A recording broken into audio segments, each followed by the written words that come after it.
I live in LA. This was me 2 years ago. Since I was 8, I've been feeding and advocating for the homeless at an organization called Food on Foot. Food on Foot has been around for almost 22 years and it is like no other program. How Food on Foot works. The Food on Foot method helps transform people from homeless to having an apartment and a full-time job. First, homeless people enter what is called the Green Shirt program. The Green Shirts are a group of people who take life skills lessons such as learning how to use computers and learning how to take job interviews, and also pick up trash on the streets of Hollywood in order to help beautify the environment. For this work, they get rewarded with a $10 Ralph's gift card, and if they bring friends, they can get more. Also, when helping clean up the streets, they get thanks from people, which is a unique experience for them because most homeless people don't get thanked often. After 10 or more weeks, people in the Green Shirt program can graduate to a Gray Shirt. A Gray Shirt is a leader for the people in the Green Shirt program. A Gray Shirt gets an apartment and a full-time job. Once you save up $5,000 as a Gray Shirt, then you are completely set free from the program and you are free to live your own life. And aftercare is available to people who need it.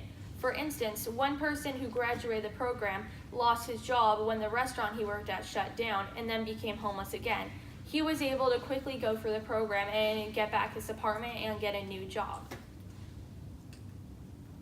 This is how Volunteer Day works. First, formerly homeless people will share their stories. These are people in the Gray Shirt programs, and it's part of their duty to it helps them learn public speaking and it helps them with job interviews. Then you pass out food to the homeless. You always pass out the same thing every time. For instance, we have every time they get a chicken dinner, and I believe oranges, bananas, and then different types of small snack food. And it's really important that they're given the same thing every time because they're trusting that they're getting if they like it, they're trusting that they're getting what they want, and that breeds trust in the program, which then breeds confidence. So after you pass out the food, then you listen to what are called random acts of kindness. Random acts of kindness are required to stay in the program. A random act of kindness can be anything from holding a door open to someone to helping someone cross the road. And these are just little things that help transform homeless people back to getting jobs because it helps them realize how to give back, because on the streets you have a very self-focused mindset because it is all about survival. So this helps them transform themselves. Then you hear about the top workers of the week. The top workers of the week are people who have gone beyond expectations, and they can get rewards such as bus passes or like a $15 gift card to a restaurant. Then there would be possibly a graduation ceremony. This is a quote that CEO of Food on Foot says, "Consistency breeds trust and trust breeds confidence." And here's the video.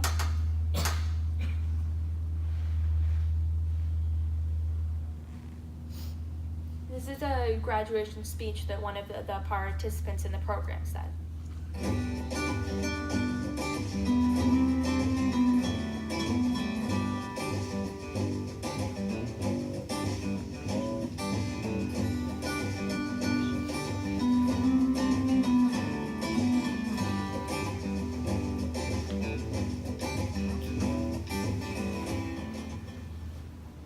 So much of my spirit is now interwoven in the fabric of Food on Foot.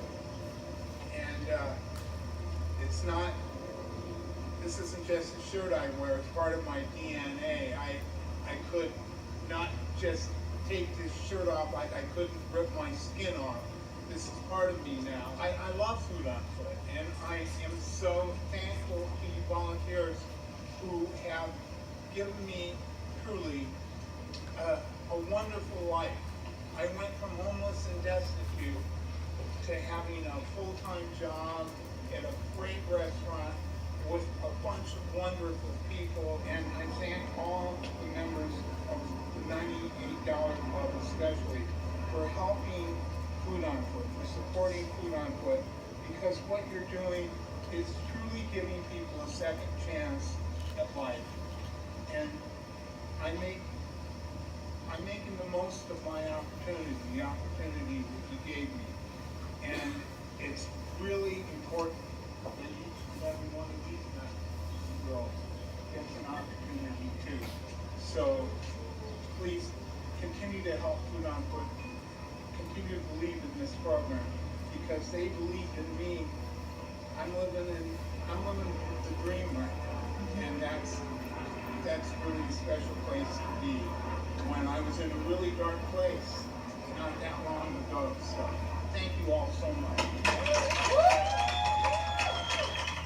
What's really cool about Patrick is before he was homeless, he had a cat, and recently, I think maybe 5 months ago, he got reunited with his cat, so that's really cool. Oh, you weren't supposed to see that. Okay. Needless to say, I've learned a large amount of information about homelessness from my 5 years as a volunteer. I'm not the only one who has noticed the problem of homelessness. It would be an understatement to say that homelessness is a big problem, even in today's modern world. Does anybody think they know how many people are homeless in the world? Volunteers? Yes? 1 million. 100 million people are living on the streets across the world. Oh, I went too high. Okay. I know that homelessness differs in other cities, but I do know about homelessness and how to stop it in my hometown. According to the Los Angeles Homelessness Services Authority, over 58,000 people are homeless in Los Angeles. This means that 1 in about 68 people are homeless in LA. Now, here are some statistics that put this fact into an understandable state. You are more likely to be homeless in LA than get into a car crash or fall down a flight of stairs. Now, who thinks they know how much money is spent helping the homeless in Los Angeles? Yes? 3 million. $1 billion are spent on homelessness in LA every year. If you want to save $1 billion, you would have to save $100 a day for 27,387.26 years. This makes you wonder why we still have the problem of homelessness plaguing LA.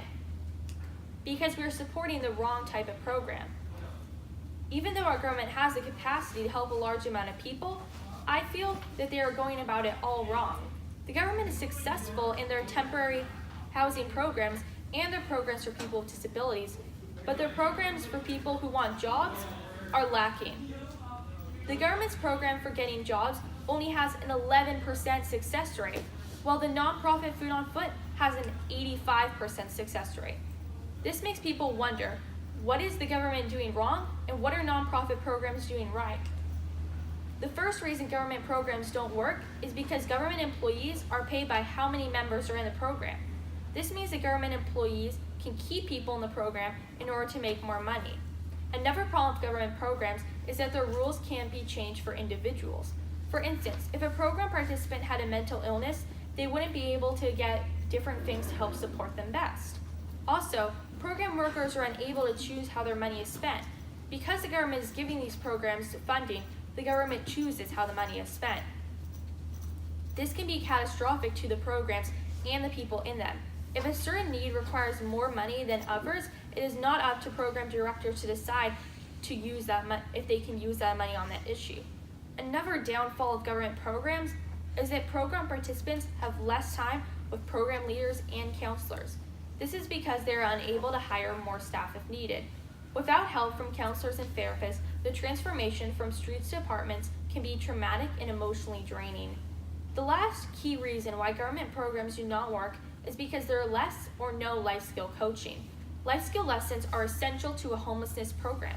When a person is on the street, they can lose previous life skills and develop bad habits. Life skill lessons are essential for making a streets to apartment transition.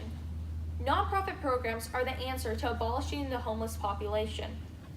Non-government supported programs are able to pay their employees by success rate, bend the rules if needed, use their donations to best support the program, have more employees spend time with participants, but there can still be problems in non-government, non-government funded programs. Feeding the homeless is a band-aid solution to a larger problem in need of more help. This is something that Dr. Anita Pilepu, an expert of homelessness and the head of internal medicine at the University of British Columbia, said when I interviewed her a few days ago. While feeding a meal is a good thing, it will not address the underlying cause of a person's homelessness. This is something Dr. Gino DeStasio, the head of urban studies at the University of Winnipeg, said when I interviewed him. Feeding the homeless is truly a temporary solution to a larger problem. Feeding the homeless teaches them to become dependent on your or the organization you're supporting source of food, instead of seeking help at organizations that can offer them more benefits, such as career counseling or healthcare. While a minimal amount of people in LA are in need of food, for the most part, LA has enough food. In fact, obesity and homelessness is actually becoming an issue. 57% of homeless adults are overweight or obese, according to public health records, and only 1.6% of homeless individuals are underweight. Overall, if you want to feed the homeless, you should choose a program that also supplies career counseling, life skills lessons, and a therapy program. If one houses an individual without attention to their additional needs, it will be ineffectual. Dr. Gino DeStasio. Housing the homeless is also a temporary fix to a larger problem. When housing a homeless individual, you're not teaching them proper work ethics, and without a job, they will likely end up on the streets again. While if someone worked for their housing, it would demonstrate proper work ethics. For instance, at Food on Foot, in order to keep their apartment, participants must pick up trash on the streets. This not only teaches them, but it also makes them feel entitled to their housing. What you should support. It is best to support a program with therapy sessions, life skill coaching, relations with places of employment, consistent routines, consistent meals, and relations with housing in the area. As my presentation comes to an end, it is time to answer the main question: how can we help? The first thing people think of when talking about charitable actions is donation of money. When I think of charitable actions, I think of not one, but 3 different types of donations that can overall make a lasting effect on an organization. The first type of donation is donation of resources.